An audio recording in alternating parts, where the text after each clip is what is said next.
The call came on a Tuesday morning, and I almost didn't answer it. I was standing at the kitchen counter in my house in Columbus, Ohio, pouring coffee I probably didn't need, watching the birds at the feeder my wife Eleanor had hung outside that window 23 years ago. She'd been gone 4 years. The feeder was still there. I kept filling it because I didn't know how to stop. My phone buzzed across the counter. My son-in-law's name, Theo, flashed on the screen. Theo never called me. We texted sometimes, short practical things about holidays or whether I needed help with the gutters. A phone call from Theo at 8:15 on a Tuesday felt wrong before I even picked up. "Hey, Theo." "Hey, Dad." He only called me that when something was serious. "Is there any way you can come over today? Like, soon?" I set down my coffee. "What's wrong? Is it the baby? Is Annette?" "Annette's fine. The baby's fine." He paused. "It's about Renee." I didn't say anything for a moment. Renee. The woman I'd been seeing for 8 months. The woman I'd introduced to my daughter and Theo 3 months ago over dinner at their place in Dublin. The woman who had, 2 weeks prior, suggested we think about buying a place together somewhere warm. Maybe Scottsdale, maybe Sarasota, and starting fresh. "What about Renee?" I said. "Just come over, Dad, please. I should tell you about Eleanor first, because none of this makes sense without her. We met when I was 26, she was 24, at a company picnic for the insurance firm where I'd just started as an actuary. She was in accounting, she had red hair and a laugh that seemed too big for her body, and she thought my job was genuinely interesting, which was a lie she maintained beautifully for 40 years. We bought our house in Columbus in 1988. We raised our daughter Annette in that house. I coached Little League in that neighborhood.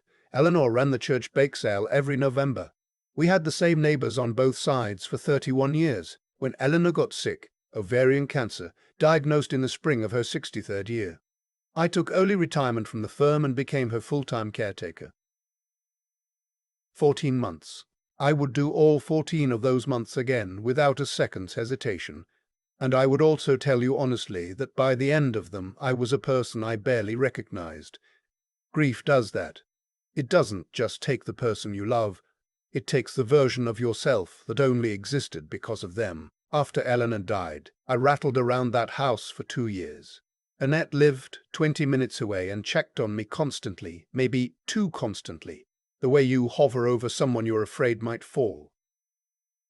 I told her I was fine. I told everyone I was fine. I wasn't fine. I was 64 years old and I didn't know how to buy groceries for one person. I kept making too much coffee.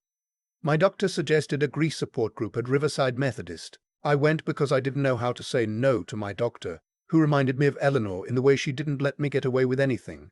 The group met on Thursday evenings in a room that smelled like old carpet and somebody's good intentions. There were 8 of us, various ages, various losses. And there was Renee.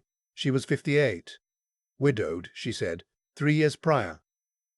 Her husband had been a contractor in Cincinnati. She'd moved to Columbus to be closer to her sister. She had dark hair going silver at the temples, and she had a way of listening, really listening, tilting her head slightly, looking right at you, that made you feel like whatever you were saying mattered. In that room, where everyone was broken in some way, she had a quality I can only describe as composed.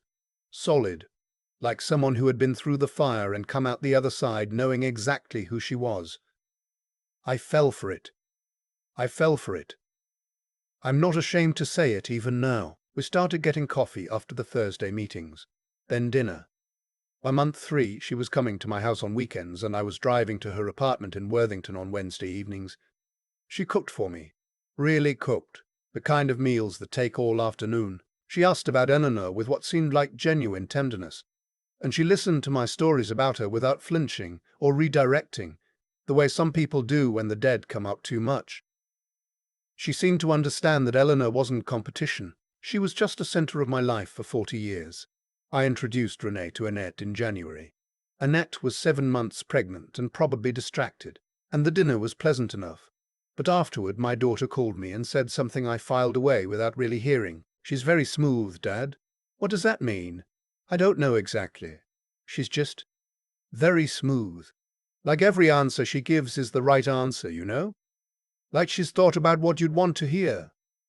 Maybe she just has good social skills, I said. Not everyone is awkward. Annette laughed. I'm not saying she's awkward or not awkward. I'm saying she feels rehearsed.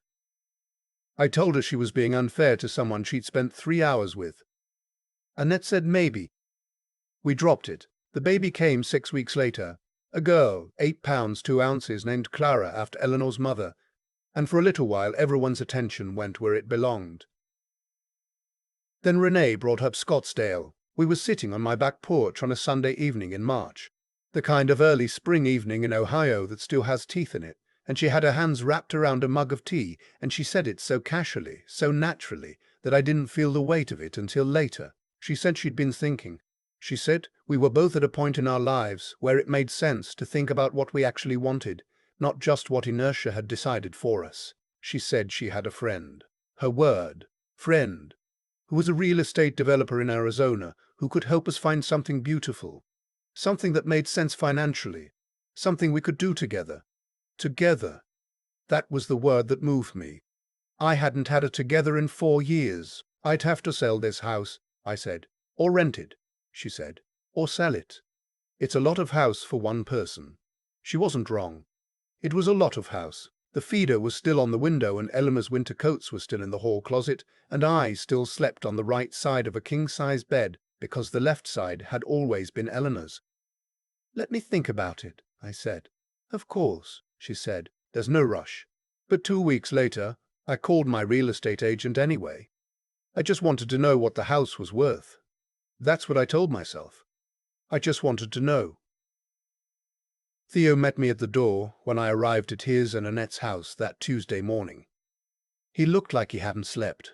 He took my coat without saying anything and led me through to the living room, where Annette was sitting on the couch with Clara in her arms. Clara was 6 weeks old and asleep, which was the only condition under which the house was ever quiet. Annette looked up at me, and I saw something on her face I hadn't seen there since she was a teenager and had to tell me she'd dented the car. A mixture of dread and determination. Sit down, Dad. I sat down. Theo sat across from me. He opened his laptop. I need to show you something, Annette said, and I need you to promise me you'll look at all of it before you say anything. Annette, promise me. I looked at my daughter holding her sleeping daughter and I said, Okay, I promise. She nodded at Theo, and Theo turned the laptop around. What I saw over the next 40 minutes rearranged something in me that I'm not sure ever went back into place. Theo had a background in IT. He worked in cybersecurity for a firm downtown, and 3 weeks earlier, 3 weeks, he'd been sitting on this for 3 weeks because they weren't sure, because they didn't want to be wrong. He had started, at Annette's request, looking into Renee. Not because they had any evidence, just because Annette couldn't shake the feeling, just because of the word smooth. He started with what he could find publicly. Renee's last name, which I'll leave out here for reasons that will become apparent, was not common. There weren't many people with that name in Ohio or in Cincinnati, where she said she was from. The husband, she said, had died. The contractor, 3 years ago. Theo searched obituary records, property records, contractor licensing databases. No trace of him. No obituary. No one by that name in the Cincinnati area contractor licensing records for the past 30 years. He searched Renee's name in court records. That took longer, required more digging, involved a county clerk's database that was partially digitized and required some phone calls. But he found it. She had been married, just not to the man she described. Her actual husband was alive. His name was in the records. Married to Renee in 2009 in Hamilton County. Divorced, or rather, not divorced. The divorce filing was there. The finalized decree was not. As far as Theo could determine, they were technically still married. There was more. A civil suit in Kentucky filed in 2019 by a man in his late 60s who alleged that a woman, described in terms that matched Renee closely enough to make me feel cold, had induced him to sell his home and transfer $140,000 into a joint account she subsequently drained. The suit had been settled out of court. The man's name was redacted in the public record, but the case number was real, and the filing date was real, and the filing date was real, and Theo had gotten enough of it to read the description of events. It was almost exactly what Renee was proposing to me. A warm climate, a fresh start, a real estate friend who could help them find something together. A joint account that made sense, she'd said, now that they were serious. She hadn't opened that door all the way yet with me, but looking at the timeline of those conversations, coffee after the grief group, dinners, weekends, the gradual escalation of intimacy, the well-timed mention of the real estate developer, I understood I was about a month behind where that man in Kentucky had been when everything fell apart for him. I sat there for a long time after Theo stopped talking. Clara made a small sound in her sleep. Annette shifted her to the other shoulder. "Dad," Annette said, "say something." I said, "How long have you known?" 3 weeks, she said. Theo found the civil suit first, and we've been trying to verify everything since then. We didn't want to tell you anything we weren't sure of. 3 weeks. While I'd been having dinner with Renee on Wednesday evenings. While she'd been cooking in my kitchen on Sundays. While I'd been talking to my real estate agent. "I called Well Banker," I said. "I have a listing appointment on Friday." The room went very quiet. "Cancel it," Theo said. And it wasn't a suggestion. "I want to tell you there was no part of me that resisted. I want to tell you I looked at that laptop screen and felt nothing but gratitude and clarity. But that's not what happened, and I promised myself when I started telling this story that I would tell it honestly. There was a part of me, some stubborn and humiliated part, that sat in that living room and thought, what if they're wrong? What if there's an explanation for the court records? What if the husband situation is more complicated than it looks in a database?" Renee had spoken about her past with such apparent openness, such willingness to be vulnerable. Could all of that have been calculated? And drove home slowly. I sat in my driveway for 15 minutes without going inside. Then I went inside and stood at the kitchen counter where I always stood, the feeder still on the window, and I thought about what Annette had said back in January. She feels rehearsed, and I thought about how Renee had listened to my stories about Eleanor so tenderly, so patiently, and I understood, with a slowness that felt almost physical, that a good con doesn't feel like a con. That's what makes it work. You feel understood. You feel chosen. You feel like maybe you were wrong to think you'd never stop being lonely. I called Renee that evening and told her I couldn't make Wednesday dinner. Work on the house I was thinking of listing. She was warm and understanding. Of course, she said. She'd see me Thursday at group. I told her I might skip Thursday too. A pause. Barely a second. Then, "Everything okay, sweetheart?" I said yes. Everything was fine. I just needed a few quiet days. After I hung up, I sat in Eleanor's armchair. I still called it that, and I did something I hadn't done since Eleanor was Keck. I put my face in my hands and I stayed there for a while. The following Monday, I met with a Columbus police detective named, well, I'll just say her name was not what I expected. Something short and no nonsense. And she had an office that smelled like printer ink and cold coffee, and she listened to everything Theo and I brought her without interrupting once. She asked good questions. She asked about the joint account Renee had mentioned. She asked whether any money had changed hands. It hadn't. We'd never gotten that far. She asked about the real estate developer Renee had mentioned as her friend. I hadn't gotten a name. She made notes. She told us that the kind of thing Theo had found, the pattern, the civil suit in Kentucky, the question of the existing marriage, was something her unit had seen variations of before. She called it elder financial fraud, which was a phrase that sat in my chest like a stone. I was 66 years old. I had never once thought of myself as the kind of person that phrase applied to. I think that's the point. She said she couldn't promise anything, but that she'd make some calls. On the drive home, Theo said, "You okay?" I said, "I will be." And then, because he was good enough not to push, we drove the rest of the way in silence. The detective called me back 11 days later.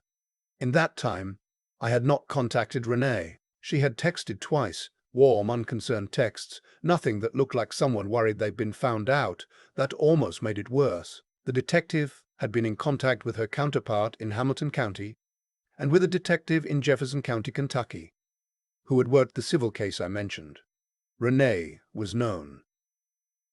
That was the word she used, known.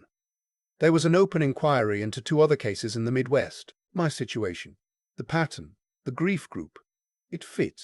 2 weeks later, Renee was arrested. I won't go into the details of the charges because they were still working through the complexity of the cases across state lines, and some of it was still pending at the time I'm telling you this. What I can tell you is that she was charged. What I can tell you is that the husband in Hamilton County, the one she'd never divorced, cooperated with investigators.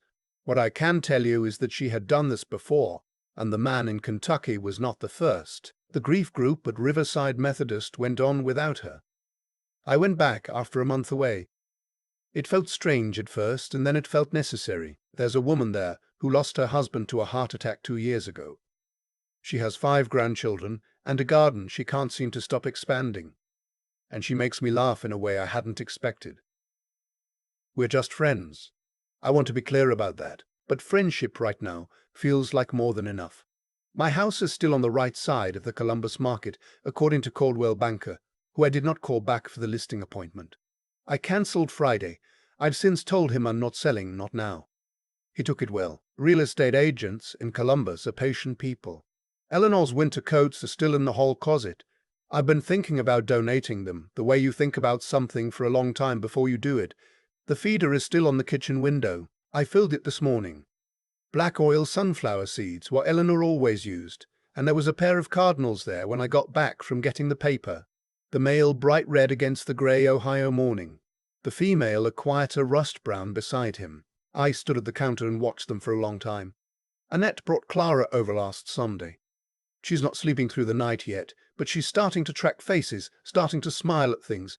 Her whole body involved in it, the way babies are before they learn to hold anything back. I held her for an hour while Annette ate a hot meal in peace, which I think was the point of the visit. At one point Annette came and sat beside me on the couch and put her head on my shoulder the way she used to when she was small, when Eleanor would take a picture of us like that on the old film camera we had.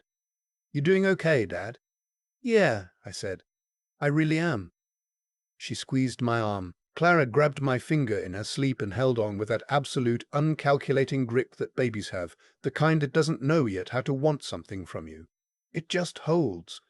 I've thought a lot since then about what Annette risked by telling me. She risked me not believing her. She risked me choosing a woman I'd known for 8 months over a daughter I'd known for 38 years. She risked the anger of a man who, if he's honest, didn't want to be told. And she told me anyway. She had Theo spent 3 weeks digging through court records and county databases, and she sat on it until she was sure, because she knew if she was wrong, I might not forgive her. And she told me anyway. That's not a small thing. I want you to understand that's not a small thing. People talk about protecting their parents, and usually what they mean is something practical. They mean making sure you see the doctor, making sure you're eating, making sure the stairs aren't a hazard. Nobody talks about the kind of protection that requires your child to look you in the eye and tell you the truth you're not ready to hear. That takes love, yes, but it also takes a specific kind of courage that has nothing comfortable in it. I cancelled that listing appointment because of my daughter. I still have my house. I still have my corner of Columbus. I still have Eleanor's feeder on the kitchen window, and I still sleep on the right side of the bed, and I still make too much coffee in the mornings. But I am learning. Slowly, imperfectly, in the way of a man who came late to this particular lesson. That grief isn't a door into gullibility, and loneliness isn't an excuse to stop paying attention, and the people who love you will sometimes say the thing you least want to hear, and that is exactly how you know they're the ones worth listening to. The cardinals came back this morning. Both of them, same branch, same grey light. I refilled the feeder and watched them and thought, Eleanor would have liked this. She would have liked all of it. The mess of it. The near miss. The way it turned out. She would have been furious at Renee with a focused, practical fury I always found both terrifying and deeply comforting. And then she would have laughed at me, kindly. The laugh too big for her body, and said something like, "You always were a slow learner, sweetheart. Good thing you have. Good people around you." She wasn't wrong about that. She was never wrong about that. She was never wrong about that.